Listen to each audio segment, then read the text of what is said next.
Hi everybody, I'm Bill Sanders and this is Watch Art Society, Art and Science of Watch Collection. Today what I want to do is talk about some watches that I found that I think are two features. One is that three features really. One feature, of course, is they're very good watches and they're very much underrated, and because they're underrated, you can get good buys on them. And so let's take a look at what we've got here. I think all of these have the movements, not all of the movements are in-house movements, but they're good movements, or ones that do interesting things. Now, the first one is a Hotlands Avant-Garde Retrograde model, and it's this one is one I like. I talked about Hotlands before. They were in a little TV window shaped, and I wasn't crazy about that shape, but they are really excellent watches. This one's manual wound. It's got a power reserve of 40 hours, 3 hertz. That's what I like, a nice slow movement. Um, the watch was listed originally as 32,000 euro, and it's advertised as 10,509 unworn. I believe that was on, I think I found this on the watch outlet, I believe. I'm not sure. I found a lot of good deals there that they had. Okay, that's one I think that would be worth looking into. Another one is we talked about Chopard L and what good watches they were, good movements and everything else about it. Now, this one I found, again, this was on the watch outlet, 39.5 millimeters. It's a nice size, 18 karat gold. Now, the caliber is a LUC caliber 98.01-L, hand wound, 216-hour reserve. That sounds like a week.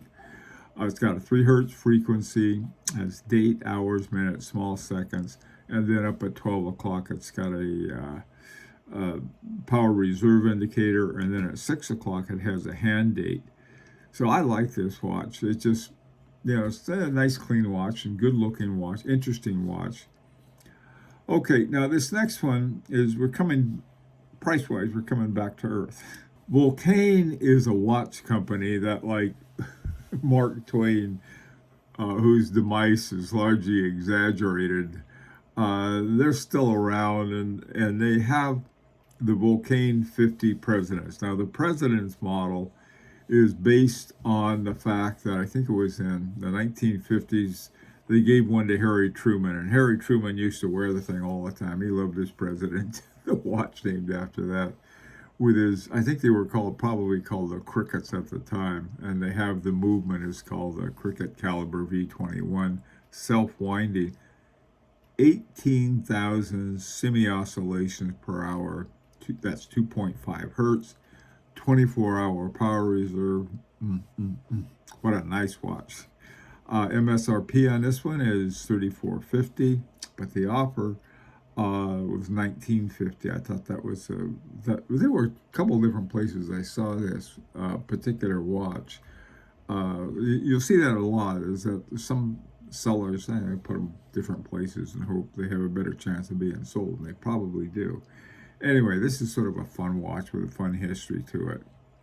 Now, these next two are the Daniel Roth Premier Retrograde. I've mentioned this watch before. I have one. I love it. The interesting thing about both of these watches, is that it's one of the opportunities to get a watch by one of the top watchmakers. I mean, this is F.P. Journe, Kari Voutilainen, you name it, and Daniel Roth is up there with him. Plus the fact that if you look at the history of Breguet, you'll find that he was the guy who brought him back to life, really. One of the things about a lot of his watches, they have what they call exocurvix case to it, something like that. They have some special name for it. Now, the two that I have here, one has a bracelet with it, and it's the MSRP is 12,950, and you have the discount on it's about $3,000, which isn't a lot for the kinds of watches we're talking about. But a watch of this quality, with this kind of watchmaker behind it, is a great price. I found another one at a place called the Luxury Bazaar. This one was $79.50, and it had a leather strap instead of a bracelet on it. It's $2,000 less. That's to me. Mine's got a gator strap, and I think is probably the original on it.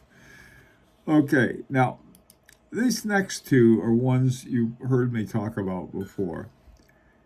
I have a Chaumet, and the thing I like about Chaumet is first of all the history of it, and it's called what we talked about, high horology.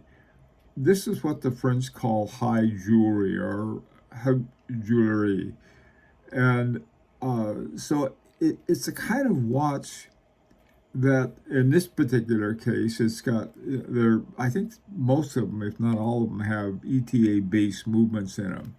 So they didn't go out of their way on the movement, but boy, they sure did on the watch. They're jewelry makers, and I think that's the way they looked at these. And so I'm thinking, somebody needs a nice watch, it's a little more formal, even an everyday watch. These guys are great buys. They really are. You have high jewelry, you show up to work, and you don't. What is that? Yeah, it's show me the money. Anyway, Chaumet is either one of these. I think are really cool watches. On the left, they have what they call the big date or the grand date on it. They have sort of up at 12 o'clock. The date is shown with two different discs on the inside. I tell you, $999. This thing was originally 4,600 euro, about $5,000. And this one comes with the original box and papers. I think this may have been from one that was simply in the store as one to show people, and they never sold it. Looks to be in pretty good shape. I gotta tell you, I am so tempted to go buy this. It looks like the other thing that makes it less attractive, not in and of itself, but because it looks like when they took the picture, their thumbprints, and they sort of goofed it up, to tell you the truth. Like, hey, Joe, take some pictures, we'll sell this watch. And, oh, okay. So I tell you, it's so easy. Because they're really beautiful timepieces. And you shine them up a little and you can see why they're high jewelry. Now the other one, the one on the right, is called the Dandy Chronograph, automatic, 40 millimeters. That watch, I'm not into chronographs, but I like this one. It's a very clean chronograph. It has a really nice bracelet with it. And the price is $13.99. Now, I don't know where you could get one equivalent to that for that price. They're beautifully made, both the bracelet and the all of the other parts. And the movement is probably an ETA or some variation of that. Okay, now the final one is Jacdros. Jacdros is one that, quite by a strange set of circumstances, I have one. I have the one on the right, so I'll tell you a little about it. I collect watches, sort of a sub-collection, with a shaped movement called a Jacquet 736. And actually, I think it was Rancher who helped me find this one. He said, oh, here's one. So I think we both got one. Neat watch. It's got up here at 12 o'clock, and you can see it better on there. It has the hand date. No, I'm sorry, it's not the hand date. It's the second time zone. And you have a little pusher right here about 10 o'clock, and you push it and you set the hand date. Mine are all set between my local time and Geneva time. So this one, it was the ones I found in a place called Chronomasters, and they had it for 47.49 euro. It was the that I converted it to dollars, about a little over 5,000 bucks. But this is a nice watch. I like it a lot. Now the other Jacdros I like a lot too. It's about the same price, 5,117. It's on Chrono 24. Jacdros Grand Seconte off center. I just love this watch. Now, one of the things about the Grand Seconde is that they're usually up, so you got the look like that. It looks like an 8. And one of the reasons was that early on in his career, Jacdros had a really big business with the imperial court of China. And 8 was a lucky number. Like for me, a 7 is a lucky number, I think. Anyway, he had over 600 of his watches, Jacdros did, exported to China in a 10-year period. And the Jacques, I think it was Pierre Jacdros is the father, and the son was Henri Jacdros, and they had the Qianlong Emperor himself just loved their stuff. But what they also did, they had a lot of automata, so you could have something, a little bird going tweet, tweet, tweet. And there is today, in fact, I think they won a prize, a Grand Prix prize, for they have this, it's called the Charming Bird. The thing you wind up your watch and this old bird tweets around it. Sort of a cool thing.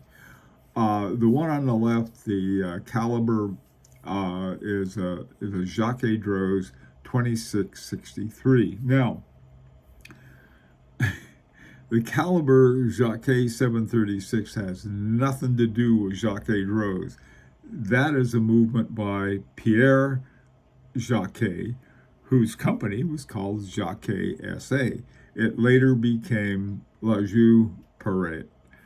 And so this is the thing I like about this. It's besides it being manual wound and 3 hertz, it's got a shape movement. And so I thought that was sort of cool. The other one, I really like the way it's off center, and it was very cool. 5117.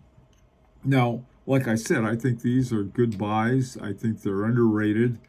They're not as much as they used to be. I can tell you that right now. But they're. I think they might be neat watches to have. One of the interesting tidbits is that Pierre Jacdros, married a gal named Marianne Sandoz in 1750. Now you may say, so what? Who cares?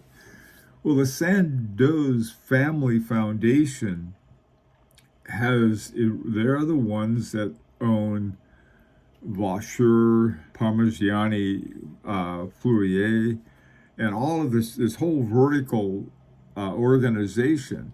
Now, this is back in 1750, and so here today we've got the Sandoz family doing something, and have or at least the name Jacdros doing something.